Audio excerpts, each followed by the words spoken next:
Yields back. I now recognize the gentleman from New York, Mr. LaLota. Thank you, Mr. Chairman, and thank you for your leadership and for focusing this committee's attention on securing America's maritime border. And to our witnesses, thank you for your expertise, your dedication, and for what you're doing in your respective fields. I represent New York's 1st Congressional District on Long Island. We're surrounded by water by 3 sides. And Admiral, while my district is not home to a Coast Guard base, we do have several Coast Guard stations in Montauk, Shinnecock, Eaton's Neck. We have an aids to navigation team in Hamptons Bays, a maritime safety detachment in Coram, and a cutter base in Montauk. We have a robust Coast Guard auxiliary on Long Island as well.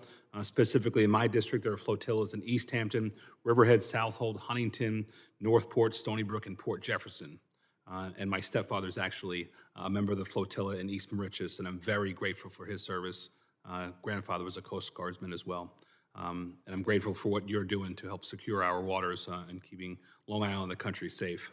And the reason we're here today is to highlight the crisis we're seeing on our borders and specifically our maritime borders.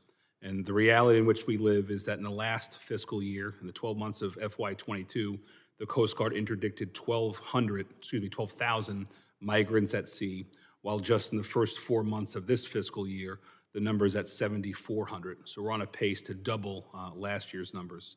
And the Coast Guard is being stretched extremely thin. So Admiral, my question relates to some things that you mentioned in your testimony about the Coast Guard's mission in the waters of South Florida Strait. It can be compared to, quote, patrolling a the area the size of Maryland with 7 police cars limited to traveling at 15 miles per hour. And I understand the auxiliary does not have a law enforcement capabilities or authority, and I'm not advocating for them to have any.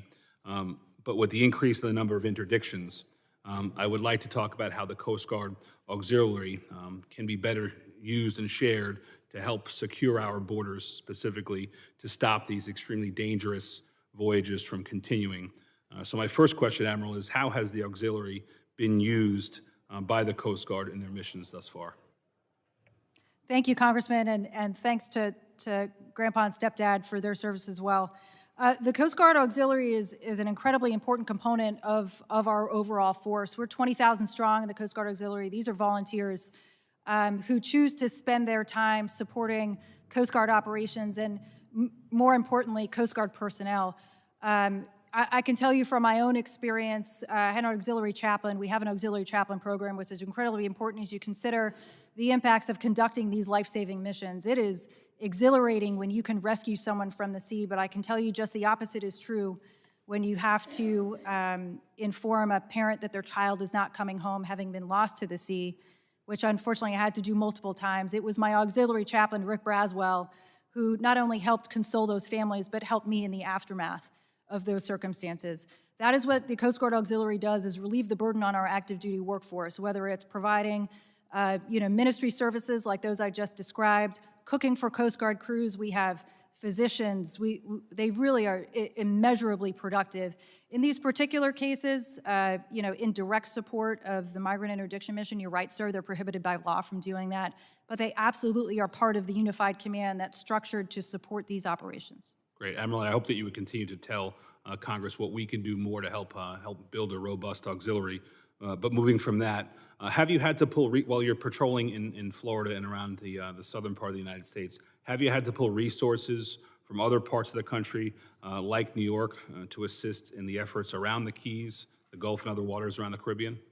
We have, sir. We've redirected all major cutter deployments from the East Coast down to South Florida.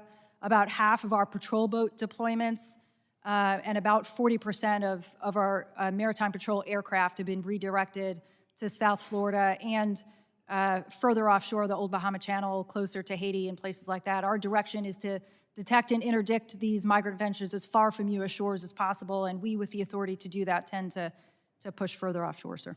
Great, and back to the auxiliary, as you've moved some of the more conventional active duty forces to important missions like this, has the auxiliary had to backfill some of the traditional Coast Guard mission back in New York? I'll get back to you with their exact employment up in your region, sir, but absolutely, our Coast Guard auxiliaries stay in communication, watch stations. Again, they conduct, they act as culinary specialists underway, cooking for Coast Guard crews at sea. They really are an incredibly valuable component of the force. Great. And thanks again for your service, and I yield back, Chairman.